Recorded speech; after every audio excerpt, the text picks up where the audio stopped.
Hello friends, मैं नीता तिवारी आप सभी का स्वागत करती हूं आपके अपने स्मार्ट लर्निंग के प्लेटफॉर्म पे।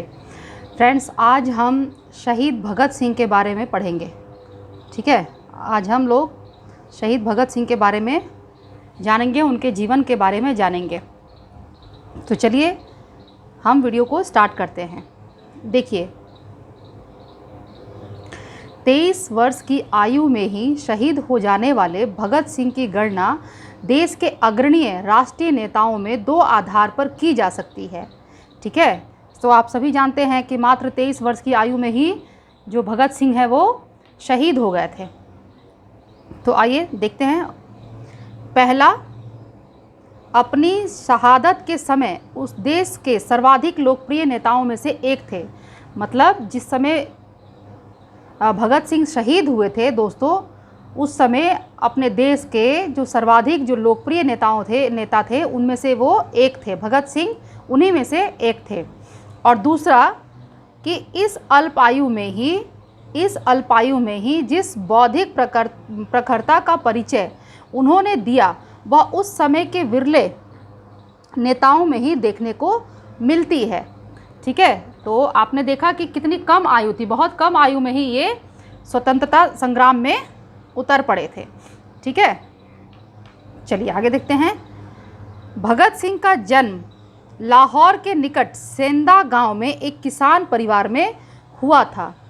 20वीं सदी के प्रथम 2 दशक पंजाब में किसान आंदोलन तथा ब्रिटिश राज्य के विरुद्ध संघर्ष के उभार के वर्ष थे। ठीक है, तो अब इस समय क्या हुआ कि भगत सिंह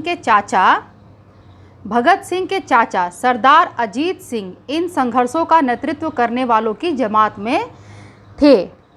इन सब बातों का असर भगत सिंह पर पड़ा और आरंभ से ही वे देश प्रेम की उत्कट भावना उनके हृदय में घर कर गई। क्योंकि वो बचपन से ही वो देखते आ रहे थे ना, तो उनके जो चाचा जी थे सरदार अजीत सिंह जी, वो भी जो पंजाब में जो आंदोलन चल रहा था, किसान आंदोलन चल रहा था, उसका नेतृत्व कर रहे थे।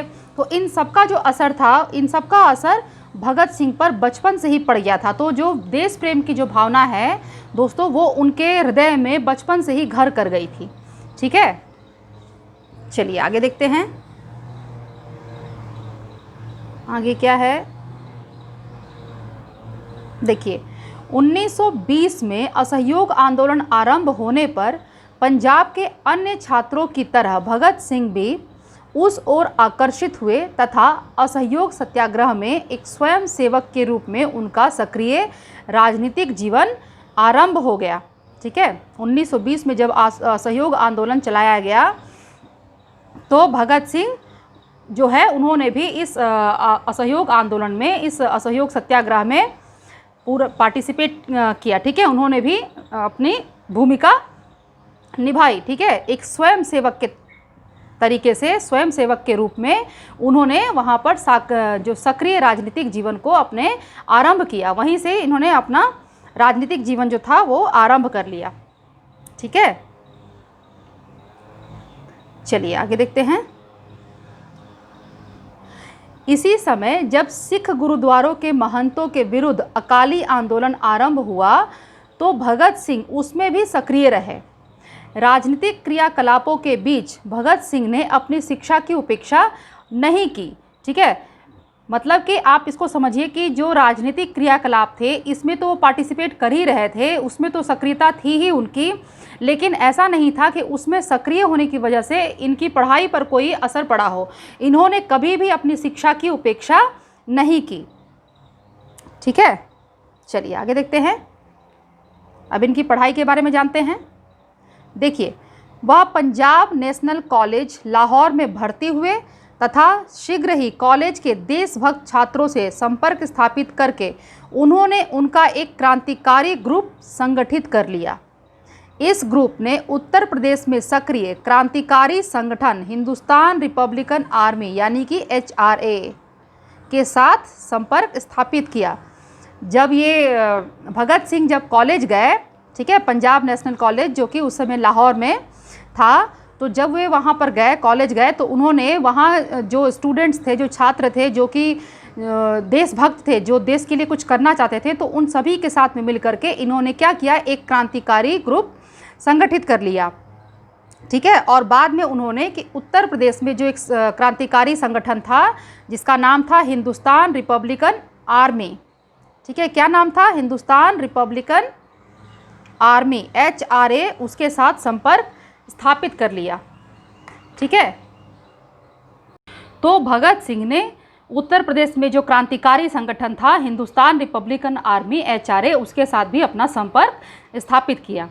उसके बाद देखिए, भगत सिंह ने भगवती चरण वोहरा, ठीक है, भगवती चरण वोहरा के साथ मिल करके 1925 में नौजवान भारत सभा की स्थापना की। ठीक है। तो आपको ये चीज़ याद रखनी है कि नौजवान भारत सभा की स्थापना भगत सिंह ने भगवती चरण वोहरा के साथ मिलकर के 1925 में की थी। ठीक है दोस्तों, चलिए आगे देखते हैं भगत सिंह के बारे में। भगत सिंह के बारे में जानने के लिए बहुत सारी बातें हैं, तो आज हम देखते हैं इसमें उनके जीवन के कुछ हिस्सों के बारे में आज हम देखेंगे, बाकी के बारे में अगले वीडियो में देखेंगे। ठीक है फ्रेंड्स, चलिए आगे देखते हैं। देखिए, भगत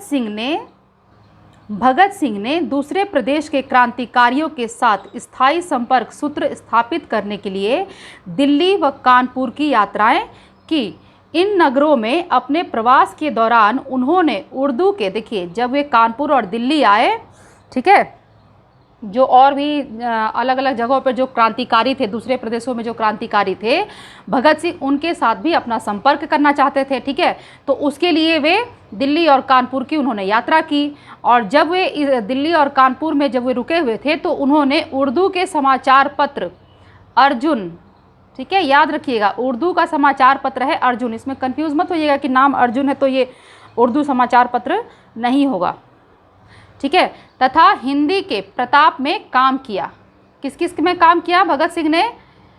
उर्दू के समाचार पत्र अर्जुन और हिंदी के समाचार पत्र प्रताप में काम किया।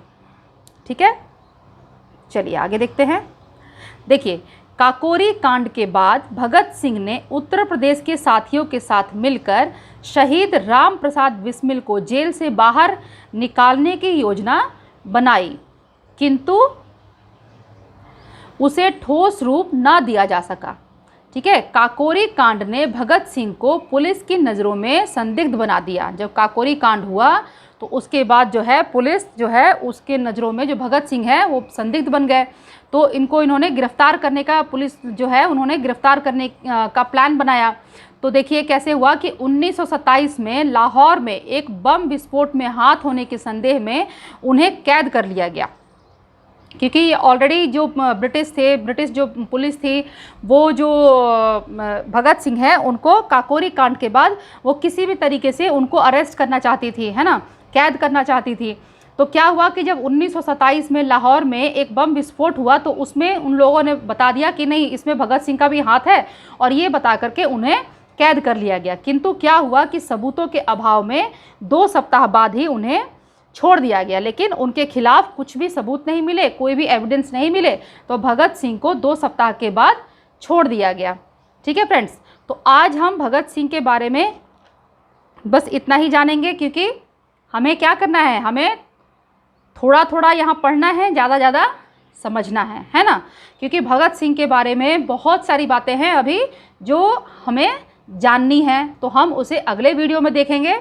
ठीक है। और जितने भी स्वतंत्रता सेनानी थे उन सब के बारे में हम एक एक करके उनके जीवन के बारे में हम देखेंगे अपने आने वाले वीडियोस में। ठीक है फ्रेंड्स, तब तक आप इस वीडियो को देखिए, और मेरा वीडियो देखने के बाद फ्रेंड्स अगर आपको पसंद आ जाता है तो आप उसे लाइक कर दीजिए। चैनल को सब्सक्राइब अगर आपने नहीं किया है तो चैनल को सब्सक्राइब कर लीजिए फ्रेंड्स, और बेल आइकन को दबाना बिल्कुल भी मत भूलिएगा, क्योंकि वीडियोस तो बहुत सारे आने वाले हैं ना, बहुत सारे। अभी तो ये स्टार्टिंग वीडियोस हैं, अभी बहुत सारे वीडियोस आपके लिए आने बाकी हैं, बहुत ही आपके लिए जो यूज़फुल वीडियोस हैं। ठीक है। अगर आप यूपीएससी की भी तैयारी कर रहे हैं, बीपीएससी की तैयारी कर रहे हैं, तो उसमें भी ये जो हिस्ट्री जो मैं आपके लिए लेके आती हूँ ये बहुत ही इम्पॉर्टेंट होगा। ठीक है फ्रेंड्स, तो आप इसको देखिए, वीडियो को देखिए। इससे पहले के भी जितने भी वीडियोस मैंने अपलोड किए हैं, मैं आपसे यही रिक्वेस्ट करूँगी, ठीक है, रिक्वेस्ट करूँगी फ्रेंड्स कि आप मेरे उन वीडियोस को भी ज़रूर देखिए और मेरे चैनल को प्लीज़ सब्सक्राइब कर लीजिए फ्रेंड्स। तो चलिए फिर हम भगत सिंह के जीवन के आगे की कहानी को लेकर के अगले वीडियो में फिर से मिलेंगे। तब तक आप लोग अपना ख्याल रखिए, खुश रहिए दोस्त, मुस्कुराते रहिए। Bye bye.